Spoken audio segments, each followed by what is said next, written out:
10 থেকে 15 মিনিটের ভেতরে নেপালের একটা পুরো শহরকে খণ্ডার বানিয়েছে আমার খণ্ডার। 354 জনকে খুঁজে পাওয়া যাচ্ছে না, 1000-এর বেশি মানুষ লাপাতা। আমি আজকে দেখছিলাম লাশ বার করছে, অর্ধেকটা আছে অর্ধেকটা নাই, কারোর হাত একদিকে আছে, কেউ এইদিকে পড়ে আছে, কেউ গাছের সাথে লেপটিয়ে আছে, কেউ কাদার ভেতরে ঢুকে আছে। আমরা কথাই বলি না, কারুর সর্বনাশ আর কারুর পৌষ মাস। সেই লাহার যখন ভাসিয়ে নিয়ে গেছে একটা শহরকে, তার নিচের পরিস্থিতিতে যাওয়ার পরে নিচের দিকে যারা আছে তারা খুশির সঙ্গে সিলিন্ডার, পালং, আলমারি কুড়াচ্ছে পানি থেকে, মজায় মজায় হাসতে হাসতে নিয়ে যাচ্ছে। আর কতগুলো জীবন চলে গেছে, বাড়ি ঘর সব আল্লাহ ধুলিস্যাৎ করে দিয়েছে সেকেন্ডের ভেতরে। বৈজ্ঞানিকরা এখন আর সব কিছু খুঁজছে, যাঁচ হচ্ছে কোথা থেকে এলো, কিভাবে এলো, কে পাঠালো, এর গবেষণা চলছে। আল্লাহর কসম, আমার আল্লাহ যদি চাই, ভেবে দেখুন, সেকেন্ডের ভেতরে যদি এটা দেখতে এরকম হয়, কিয়ামতটা কেমন হবে। যদি বলেন কিয়ামত কি, ইদা শামসু কুব্বিরাত ওয়া ইদা নুজুমুন কাদারাত ওয়া ইদাল জিবালু সুজ্জিরাত ওয়া ইদাল ইশারু উত্তিলাত, সেই দিনের কথা স্মরণ করো যেদিনে আসমান আর জমিনকে ফাটিয়ে চৈচাল্লা করে দেয়া হবে। পাহাড় পর্বত ঘর বাড়ি গাছপালা রঙিন পশমের মতো উঠবে সেই দিনটা। এইটা দেখে একটু অনুভব করুন, এইটা দেখে বিল্ডিং, পালাখানা, বড় বড় ব্রিজ গুঁড়িয়ে নিয়ে যাচ্ছে, মনে হচ্ছে যেন কেউ হাতে করে মুচুড়ে ভেঙে নিয়ে যাচ্ছে। তাহলে আল্লাহর কুদরত। আমি তো দোয়া করব আর সান্ত্বনা দেব, যাদের পরিবার চলে গেছে তাদের আত্মার শান্তি হোক, তাছাড়া তো আমাদের কাছে কোনো উপায় নেই। জাস্ট আমি খালি আপনাদিকে বলার উদ্দেশ্য একটাই, হায়াত, মত, ভালো মন্দ, কল্যাণ অকল্যাণ সবের মালিক হচ্ছেন আল্লাহ। এখানে কেউ বলতে পারবেন কে কদিন বেঁচে আছে? বলতে পারবেন কে কদিন বেঁচে আছে? কিন্তু আপনার স্ত্রীর পেটে যে বাচ্চা আছে, ডাক্তার লিখে দিয়েছে আজকে মেন্স বন্ধ হয়েছে, অমুক তারিখের মধ্যে বাচ্চা হবে, হিসেব করে বলে দিয়েছে এটা 7 মাস, এটা 6 মাস, এটা 5 মাস, এটা 4 মাস, এটা 9 মাস, হিসেব করে বলে দিয়েছে। মানুষ মারা যাচ্ছে, এটা স্বাভাবিক। আপনি আমি এখন বেঁচে আছি, আল্লাহর কসম এটা হচ্ছে আশ্চর্যের বিষয় যে আপনি এখনো বেঁচে আছেন, আপনি এখনো খাচ্ছেন, আপনি ফজরের সময় উঠেছেন, হাঁটা চলা করছেন, এটাই হচ্ছে আশ্চর্যের বিষয়। সবাই মনে মনে নিয়ত করুন, আজ থেকে নামাজ কেউ কাজা করব না, বলুন ইনশাআল্লাহ। নামাজ ইমানদারির সঙ্গে বলুন তো, আমাদের ইসলামী শরীয়তে, আমি অন্য ধর্মের কথা আলোচনা করতে আসিনি, বুকে হাত রেখে বলুন যে ইসলামী শরিয়া অনুযায়ী আমাদের ধর্মে সুদ খাওয়া হালাল না হারাম? কথা বলেন জোরে। হারাম। হারামটা আমাদের মৌলবীর ফতোয়া নয়, কোন মুফতির ফতোয়া নয়। হারাম আমার আল্লাহ নিজে কোরআনে বলেছেন, ওয়াহাল্লাল্লাহুল বাইয়া ওয়া হাররামার রিবা, সুদকে হারাম করেছি, ব্যবসাকে হালাল করেছি। আপনি কাপড়ের ব্যবসা করেন, মাশাআল্লাহ আলহামদুলিল্লাহ হালাল, আলুর ব্যবসা করেন হালাল, ফলের ব্যবসা করেন হালাল, কিন্তু আল্লাহর কসম সুদ হারাম। কোন বাপের বেটা মৌলবি সে যদি এখন স্টেজে এসে বলে হুজুর আপনি ভুল বললেন, সুদ খাওয়া হালাল, আল্লাহর কসম আমি আর জীবনে বক্তব্য দেব না, চ্যালেঞ্জ রইল, কিয়ামতের সকাল পর্যন্ত এটাকে হালাল করতে পারবে না। কেন পারবে না? যেহেতু আমার আল্লাহ নিজে হারাম বলেছেন, এটা কোনো মৌলবীর যুক্তি নয়, মুফতিদের পরামর্শ নয়। রাসূল আকরাম সাল্লাল্লাহু আলাইহি সাল্লাম হাদিস বর্ণনা করলেন, হে আমার সাহাবীরা শোনো, কোনো ব্যক্তি, কোনো মুসলমান যদি 1 টাকা সুদ খায়, সর্বনিম্ন স্তরের পাপ সে নিজের জন্মদাতা মায়ের সঙ্গে জিনা করার পাপ করলো। বলুন না, মায়ের সঙ্গে জিনা মানে বুঝতে পারছেন কত ডেঞ্জার।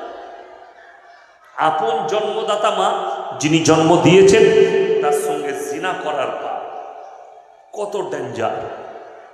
আপনি বুকে হাত রেখে নিজেকে জিজ্ঞেস করুন যে আপনি আল্লাহর কাছে কি জবাব দিবেন। কিন্তু চলুন 2 নম্বরে, গাঁজা, মদ, হিরোইন, আফিং এগুলো হারাম না হালাল? হারাম। আমি আপনাকে মিটিয়া বুড়ুজ আকড়া এর ভেতরে দেখিয়ে দেব, মুসলমান ছেলে গাঁজা খাচ্ছে, গাঁজা বিক্রিও করছে, মদ পান করে, মদ বিক্রিও করে। আমি নাম করব না হোটেলের, কলকাতায় মুসলমানদের হোটেল, অথচ মদ বিক্রি হয় লাইসেন্স বার করে। মুসলমান গাঁজা বিক্রি করে, জানে 100% হারাম। লটারির টিকিট হারাম না হালাল? আপনাদের এখানে লটারি বিক্রি হয় না, কথা বলেন। বেচছে কে? মুসলিম। কিনছে কে? মুসলিম। আপনার তো ইরাদা অল্প সময়ে শর্টকাটে বড় লোক হব, আর শর্টকাটে বড় লোক হারাম রাস্তা, তারা হালাল রাস্তায় নেই, হারাম রাস্তা। যেমন আপনাকে বলি, ঘুষ খাওয়া হালাল না হারাম? যে কোনো জায়গায়। আমাকে একজন প্রশ্ন করেছিল, মসজিদে ইমামতি করে মাদ্রাসায় পড়িয়ে বেতন নেওয়া যাবে কিনা। আমি বললাম উত্তর আমি তোমাকে দেব, এবং উত্তর দেব সাহাবাদের কাছ থেকে, যে সে সাহাবা নয়। আল্লাহ রাসূল সাল্লাল্লাহু আলাইহি সাল্লাম বলেছিলেন, আমার পরে যদি নবুওয়াতের দরজা খোলা থাকতো, আল্লাহ হযরতে উমরকে নবুওয়াত দান করতেন। বলুন সুবহানাল্লাহ। সেই সাহাবীর কাছ থেকে দলিল দেব। বেতন নিয়াটা মাদ্রাসার, মসজিদের ইমামদের, যারা ফতোয়াবাজি করে না, তাদেরকে বলছি। এখন আপনি বলুন তো, সারা জিন্দেগি ঘুষ দিয়ে চাকরি নিয়েছে, ঘুষ দিয়ে চাকরি নিয়ে সারা জিন্দেগি সংসার চালালো, চাকরির পয়সায় সংসার চললো, ছেলে মেয়ে মানুষ করলো, লাস্টে হজ করে এসে মসজিদের ক্যাশিয়ার হয়েছে। আমি জানি না কোন মসজিদের, আমি খালি উদাহরণ দিচ্ছি। অনেক জনার গায়ে আমার বক্তব্য কাঁটার মতো ফুটে, কিন্তু বাস্তবে মিলাবে নি। মাল গাদা আছে আমাদের দেশে। ঘুষ খেয়ে চাকরি নিয়েছে, দিয়ে হজ করে এসে ফার্স্ট কাতারে নামাজ পড়ছে, মসজিদের ক্যাশিয়ার হয়েছে। তাকে জিজ্ঞেস করুন তো যে ঘুষ খাওয়া হারাম না হালাল? সে যদি বলে হারাম, তাহলে তুমি চুরি করে ঘুষ দিয়ে চাকরি নিয়ে সেই টাকায় তুমি হজ করেছো, হজটা হবে কি না তুমি নিজে ফতোয়া দাও। ইমামের বেতন নেওয়ার ফতোয়া অটোমেটিক বেরিয়ে যাবে। এরপর আপনি মনে করেন না যে আমি দলিল দেব না।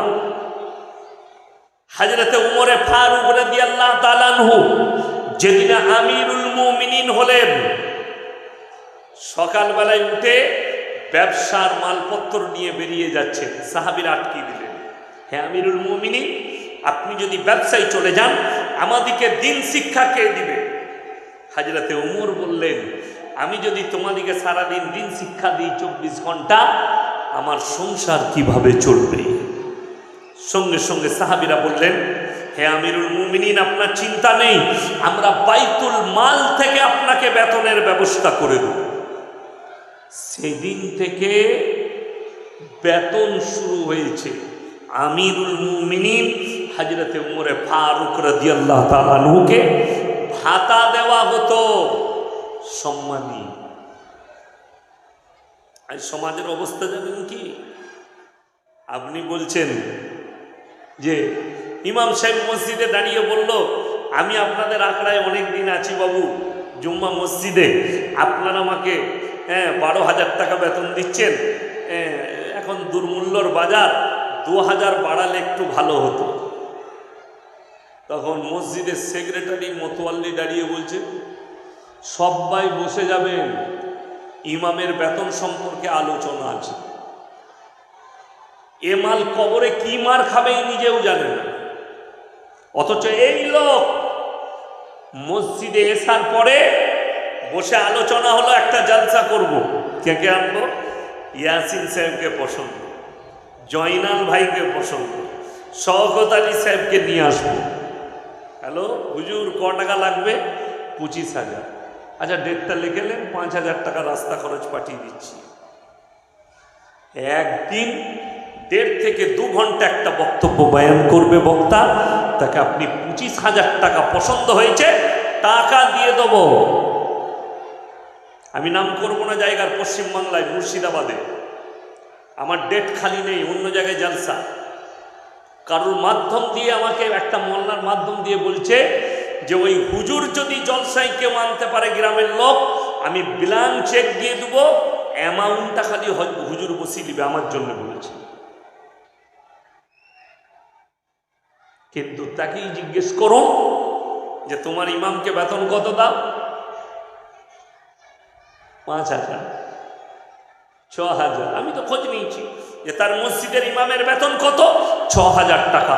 অথচ ইয়াসিন সাহেবকে পছন্দ হয়েছে বলে একটা ব্ল্যাঙ্ক চেক দিবে, আপনি অ্যামাউন্টটা বসিয়ে দিবেন। এদের কি করে হিদায়ত হতে পারে? এই সমাজ কি করে পরিবর্তন হতে পারে? যে নিজের ইমামের মূল্য বুঝে না, সে ইয়াসিন সাহেবকে মূল্য দেবে। কত বড় দুঃখের বিষয়। ওই জন্যে হারামটাকে হারাম বলতে শিখুন, হালালটাকে হালাল বলতে শিখুন। আমার বন্ধুগণ, আমার ভাই, চলুন এই যেগুলো বললাম এগুলো হারাম, তাই তো? এখন মুসলমান এগুলো ছাড়ে না কেন? কিছু লোক আছে, মৌলবীরা বলছে বলুক, হুজুররা বলার কথা বলবে, আমাদের কাজ আমরা করে যাব। সুদ খেয়ে যাব, গাঁজা খেয়ে যাব, মদ খেয়ে যাব, মদের ব্যবসা করব, গাঁজার ব্যবসা করব, নারী ব্যবসা করব, গাড়ি ব্যবসা করব, আর লটারি এরা বলছে বলুক।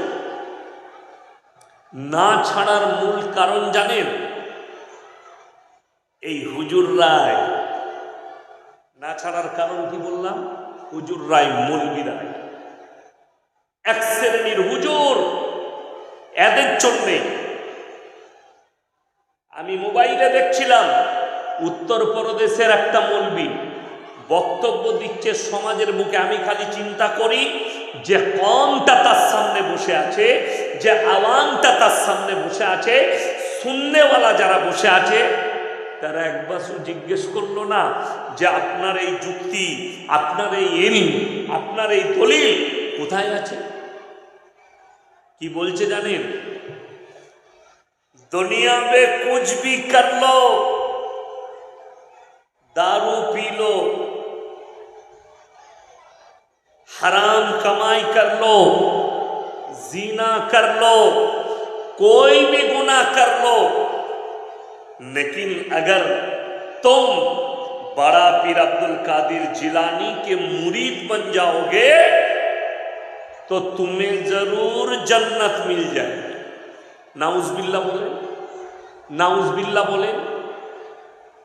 এই মৌলবীর ঈমানটা সঙ্গে সঙ্গে চলে গেছে, সঙ্গে সঙ্গে। বক্তব্য শুধু এখানে শেষ করেনি, সে বলছে দুনিয়া अगर चल रही है तो अब्दुल कादिर जिलानी की वजह से, दिन और रात अगर हो रही है तो अब्दुल कादिर जिलानी की वजह से। नाउज़ुबिल्लाह, ये हालत है हमारे समाज के। আমাদের সমাজের অবস্থা এরকম যে একটা কোরআন বিরোধী, আল্লাহ বিরোধী, রসুল বিরোধী কথা কেউ যদি এটাও বলে যে এই দুনিয়া চলছে নবীজির জন্যে, এই ভাষাটাও হাদিস কোরআন বিরোধী। কেন? দুনিয়ার মালিক নবীজি না আল্লাহ? আল্লাহ। আল্লাহ তাআলার শ্রেষ্ঠ পয়গম্বর হচ্ছেন হযরত মুহাম্মদ মুস্তাফা সকলে বলুন সাল্লাল্লাহু আলাইহি সাল্লাম, শ্রেষ্ঠ পয়গম্বর। কিন্তু মাথায় রাখবেন, আল্লাহ এবং রসুলের মধ্যেখানে দেওয়াল আছে, ফারাক আছে। আমাদের মাও হচ্ছে ভালোবাসার পাত্র। মাকে ভালোবাসি না? বাসেন না? বাসেন না? সবাই বাসবো, জোরে বলুন ইনশাআল্লাহ। আর স্ত্রীকেও ভালোবাসি। দুটো ভালোবাসার মধ্যে পার্থক্য আছে না নেই? আসমান আর জমিনের মতো পার্থক্য আছে। দুটোই ভালোবাসা, পার্থক্য আসমান আর জমিনের ফারাক। মায়ের জন্য আমার জান কুরবান, মায়ের জন্য আমার জান, আমার দিল ফিদা। মা আমার যা বলবে তাই করব, মা আমাকে যেটা করতে বলবে সেটা করে দেব, সব। এই মোহাম্মত জায়েজ। বিবি হচ্ছে অর্ধাঙ্গিনী, রাতের জননী। কেউ যদি বউকে বলে তোমাকে এত ভালোবাসি, মা বলতে মন যাচ্ছে, বউ ঝাঁটা করে মারবে না? মারবে না? বউকে মা বলা যাবে? গোলমাল। ওই জন্যে আল্লাহর রসুলের মধ্যেখানে আসমান আর জমিনের ফারাক আছে। ইবাদত, রাজা বন্দগি, আল্লাহর জন্যে মহাব্বত, আখলাক আর চরিত্র, চলাফেরা, চলার মাপকাঠি হচ্ছে রসুল আকরাম সাল্লাল্লাহু আলাইহি ওয়াসাল্লাম। এটা হচ্ছে চলার মাপকাঠি। চলুন আমার ভাই, আমার বন্ধুগণ, ওই জন্যে মাথায় রাখবেন সব সময়, আব্দুল কাদের জিলানী রহমতুল্লাহ আলাইহি জবরদস্ত আল্লাহর ওলি। কিন্তু অবাক হবেন, যে খুসুসিয়াত, যে সমস্ত প্রশংসা আল্লাহ নিজের জন্য করেছে, আমাদের দেশের কিছু বেদাতি মৌলবি, কিছু বাদ্দিন মৌলবি, তারা বড় পীর আব্দুল কাদের জিলানীর নামে লাগিয়ে দেয়। আপনারা দেখেছেন তাকে উত্তরপ্রদেশে এইরকম মোটা পাগড়ি পরে, আমার মতনই মোটা সোটা। সে বয়ান করছে কওমের সামনে, अगर पूरे दुनिया के दरख्त को, दरख्त माने गाछ, कलम बना दिया जाए, कलम করে दिया है, और दरिया के जितने पानी है दुनिया सबको सियाई बना दिया जाए, सियाई माने होच्छे काली, और पूरे दुनिया के सारे लोग बड़ा पीर अब्दुल कादिर जिलानी के लिए तारीफ लिखना शुरू करे तो क़यामत तक लिख नहीं सकते। नाउज बिल्ला बोले। কেন নাউজ বিল্লাহ বললাম জানেন? এই কথাটা যারা বিশ্বাস করবে, এটার উপরে যারা আকীদা আনবে যে এটা সত্য, তাদের ঈমান চলে যাবে। চ্যালেঞ্জ দিলাম এটা। এই খুসুসিয়াত, এই তারিফ, এই প্রশংসা নবীর জন্যেও কোরআনে আসেনি, হাদিসেও আসেনি। এটা কার জন্য এসছে জানেন? আল্লাহর জন্য। জোরে বলুন সুবহানাল্লাহ। কোরআনে কোথায় আছেন? সূরা কাহাফ। কোন সূরা বললাম? কথা বল, কোন সূরা? সূরা কাহাফ, একবারই শেষ পৃষ্ঠা। কুল্লাউ কানাল বাহরু মিদাদাল লিকালিমাতি রাব্বি লানাফিদাল বাহরু ক্বাবলা আন তানফাদা কালিমাতু রাব্বি ওয়ালাউ জিনা বিমিসলিহি মাদাদা। হে আমার নবী বলো, পৃথিবীতে যতগুলো সমুদ্র আছে সব পানিগুলো যদি কালি করে দেওয়া হয়, আর পৃথিবীর মানুষ যদি আল্লাহর প্রশংসা লিখতে শুরু করে, সব পানি শেষ হয়ে যাবে। আবার যদি আমি আল্লাহ অতটাই পানি দিই আর কালি করে দিই, আবার যদি লিখতে শুরু করে, সেটাও শেষ হয়ে যাবে। কিন্তু পৃথিবীর মানুষ আল্লাহর প্রশংসা লিখে শেষ করতে পারবে না। এটা কোরআন সূরা কাহাফের শেষ। এই প্রশংসাটা অনলি ফর আল্লাহ নিজের জন্য বলেছেন। পৃথিবীতে আর কারোর জন্য ফিট করলে ঈমান চলে যাবে, আকীদা আনলে কাফের হয়ে যাবে। এই বদ্দিন বেদাতি দিকে কে বুঝাবে? কিন্তু আরে পীরকে উঁচু করতে করতে এমন জায়গায় নিয়ে গেছে যে নবীর থেকে ওপরে নিয়ে যাচ্ছে। नाउज़ुबिल्लाह।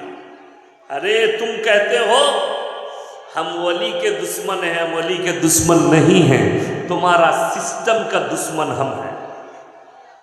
তোমাদের সিস্টেমের, তোমাদের ভাষার, তোমাদের ব্যবহারের দুশ্মন আপনি ভেবে দেখুন। আমি বলবো না, দলিল আছে। আজকে ভারতবর্ষের মাটিতে, ভারত, বাংলাদেশ, পাকিস্তান, এই কটা দেশে কবরের পুজো চলে। কবরের আপনি কলকাতাতেও পাবেন। আমি যখন ওই সাঁতরাগাছি থেকে নামছি, এসে বিদ্যাসাগর সেতু থেকে ওই যে ব্রিজগুলো আছে তার পাশে একটা মাজার আছে। আমি চ্যালেঞ্জ ছুড়ে গেলাম, শুদ্ধ করে যে বসে আছে মালটা খাদিম, যদি সূরা ফাতিহাটা শুদ্ধ করে শোনায়, আমি আর জীবনে কলকাতায় বায়ান করতে আসবো না। সূরা ফাতিহাটাও জানে না। মানুষ তাদেরকে পীর বলে মানে, মানুষ তাদেরকে দিনের দায়ী মনে করে, মানুষ তাদেরকে মনে করে এদের কাছেই দিনটা আছে। মুসলমান শেষ হয়ে গেল। আজকে দেখুন, মাদ্রাসাওয়ালা দিকে গালি দেওয়া হচ্ছে, আলেম দিকে গালি দেওয়া হচ্ছে। আপনি তাকিয়ে দেখুন কেন দিচ্ছে জানে? হক বললে বালা গালি খাবে। এই কবর পূজারী, মুশরিক, বাদ্দি, এদের কমেন্টে গালি পাবেন না। এই আমার বক্তব্যটা কালকে যখন ইউটিউবাররা ছাড়বে, কতগুলো খালি জাহিলে মুরাক্কাব মা বোন তুলে গাল দিবেন, দেখবেন। অসুবিধা নেই।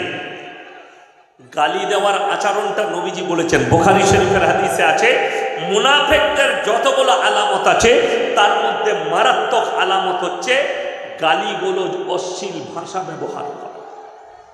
আল্লাহ মাফ করুক এই জাতিকে, এই সমাজকে। সবাই বলুন তো, আমরা গুনাহ থেকে বাঁচবো? জোরে বলুন ইনশাআল্লাহ। হ্যাঁ, কি করে বাঁচবেন সেটাও বলে দেবো। তার আগে বলে দিই, কেন এই লোকটা মদ ছাড়ছে না? কেন এই লোকটা সুদ ছাড়ছে না? সারা জিন্দগি সুদ খেয়ে মরে গেল, অসুবিধা নাই। ইয়াসিন সাহেবকে ডেকে মিলাদ পড়ি দাও, জান্নাত রেডি। বললেই গায়ে অনেক জনার জ্বালা শুরু হয়ে যাবে, কিন্তু পুরো বক্তব্য শোনার পরে আমাকে আপনি অপরাধী বলবেন, গালি দিবেন, আল্লাহর কাছে জবাব দিবেন। আমার শেষ পর্যন্ত বক্তব্যটা শুনে তবে বুঝতে পারবেন। আমি চ্যাপ্টারটা শেষ করি। একটা লোক সারা জিন্দেগি, কোরআনে আছে, যারা সুদ খেল তারা আল্লাহর সঙ্গে ডাইরেক্ট যুদ্ধ ঘোষণা করে। আচ্ছা, যারা আল্লাহর সঙ্গে যুদ্ধ ঘোষণা করলো তারা আর মুমিন থাকতে পারে? বাবা, পারে না। এই লোক হারাম জানার পরেও জুম্মায় শুনেছে, বায়ানে শুনেছে, ইসলামী শরীয়ত জানে যে সুদ খাওয়া হারাম, অথচ এই লোকটা সুদ খাচ্ছে। সুদ খেয়ে লোক মারা গেল, তার জানাজা হয়ে গেল, মাটি হয়ে গেল, যা হলো হলো। বলে ইয়াসিন সাহেবকে দাওয়াত দাও আর মিলাদ হবে। আমাকে দাওয়াত দিয়েছে, ইসালে সব হবে। হ্যাঁ, বিরিয়ানি হয়েছে 4 হাঁড়ি, পাড়ার লোক খাবে, মুসল্লিরা খাবে। এসে ঝেড়ে দোয়া করে তাকে একদম জান্নাতে ভরে দিল। ও জান্নাত রেডি, চলে গেল জান্নাতে। লটারির টিকিট বিক্রি করছে, কিন্তু জুম্মার দিনে একবারে সে ফ্যান্টুসিয়া আতর লাগিয়ে হুজুর ফাঁস কাতারে নামাজ পড়ছে। ঠিক বললাম না? বলবো। লটারি কাটনেওয়ালা, লটারি বিক্রি করনেওয়ালা মসজিদে এসে নামাজ পড়ছে। সে জানে যে আমি যাই করি নাই করি জান্নাত আমি যাবই, হুজুররা দোয়া করে পার করাবে। আমি আমার বাপের দলিল দেবো না, বাপদাদুর কথা বলতে আসিনি। আমি যার দলিল দেব তিনি হচ্ছেন পৃথিবীর শ্রেষ্ঠ পয়গম্বর হযরত মুহাম্মদ মুস্তাফা। সকলে বলুন সাল্লাল্লাহু আলাইহি সাল্লাম। হাদিসে আছে, নবীজির কাছে খবর এলো, হে আল্লাহর নবী, আপনার চাচাজান মৃত্যুশয্যায় পড়ে আছেন, মারা যাবেন।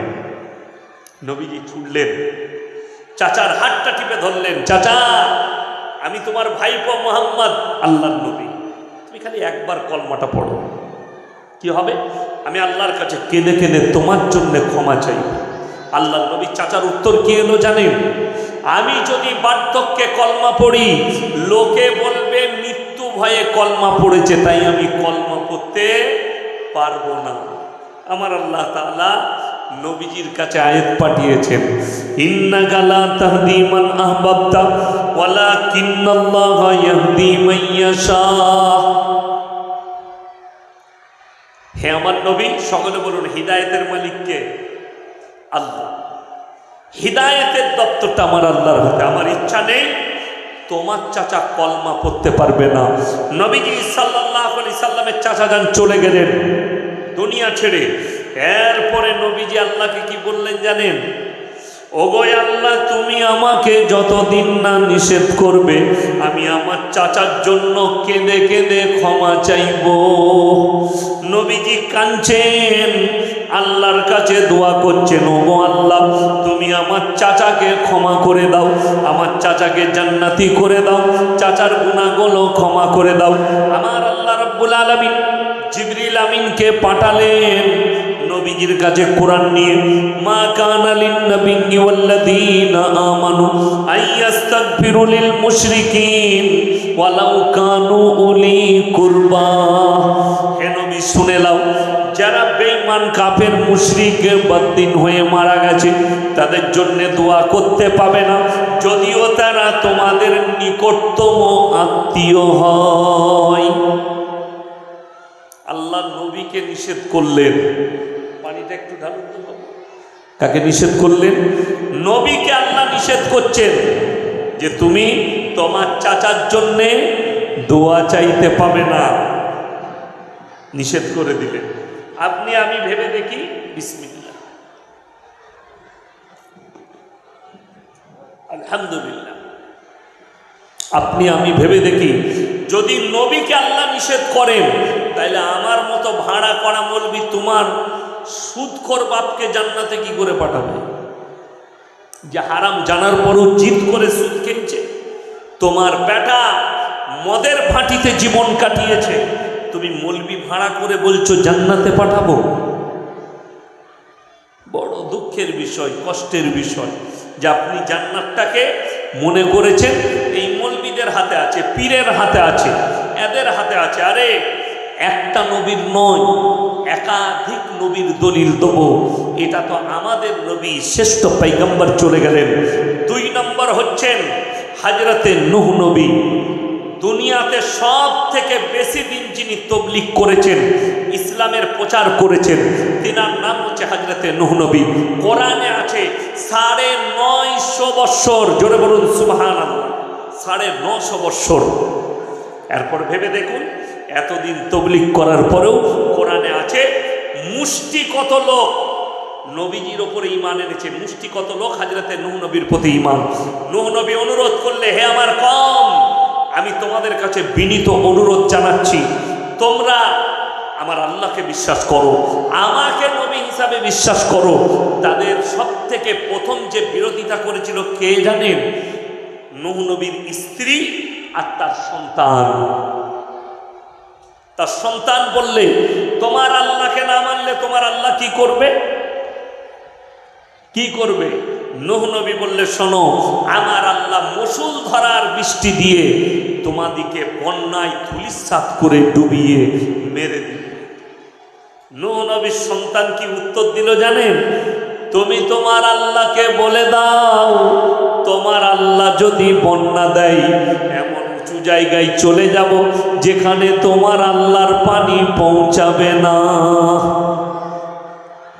আল্লাহ তাআলা বললেন, হে আমার নূহ, তুমি আর পরে নৌকায় চাপো। আমাকে চ্যালেঞ্জ ছুড়েছে আল্লাহ, কি হবে তুমি মজা দেখবে। মুষলধারার বৃষ্টি, রেওয়ায়েতে আছে, মুফাসসিরিনরা লিখেছেন, পৃথিবীর বুকে আজকে তারিখ, আজকে কত তারিখ? 27। আজকের তারিখ 13ই রবিউল আউয়াল।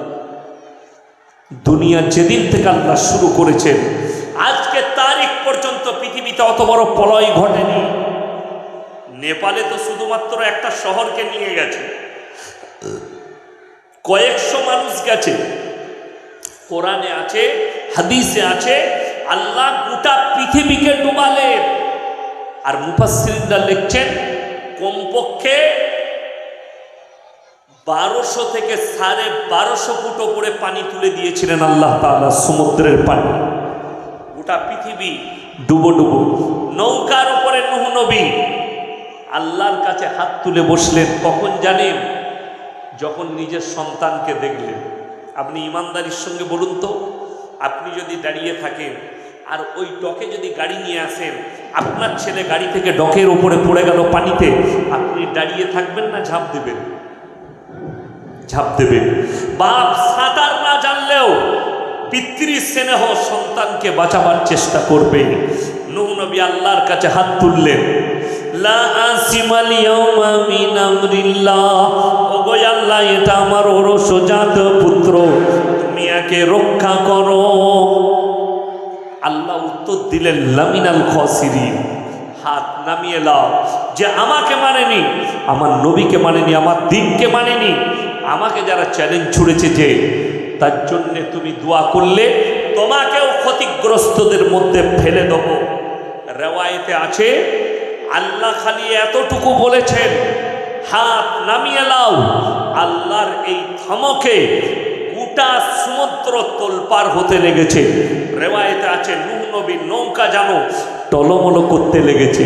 নূহ নবী আল্লাহর কাছে দোয়া করলেন, বিসমিল্লাহি মাজরাহা ওয়া মুরসাহা ইন্না রাব্বি লাগফুরুর রহিম। এটা কিসের দোয়া? কথা বলেন, কিসের দোয়া? ওই জন্যে বলছি যে একটু ইলম হাসিল করুন, ইমামের কাছে বসুন, নৌকায় চাপেন, লঞ্চে চাপেন, ব্রিজ পার হন, বিদ্যাসাগর সেতু পার হন, এই দোয়াটা পড়বেন। নূহ নবী আল্লাহর কাছে দোয়া করলেন, বিসমিল্লাহি মাজরাহা ওয়া মুরসাহা ইন্না রাব্বি লাগফুরুর রহিম। আল্লাহ পানিকে বললেন, হে পানি, তুমি স্থির হয়ে যাও, আমার নূহের নৌকার হেফাজতের দায়িত্ব তোমাকে দিলাম। বলুন সুবহানাল্লাহ। পানি স্থির হয়ে গেল। নূহ নবী নিজের সন্তানকে বাঁচাতে পারেনি। এটা গেল। এরপর চলুন, আমার আওয়াজ, আমার বয়ান যে সমস্ত মা বোনদের কানে পৌঁছাচ্ছে তারা শোনো।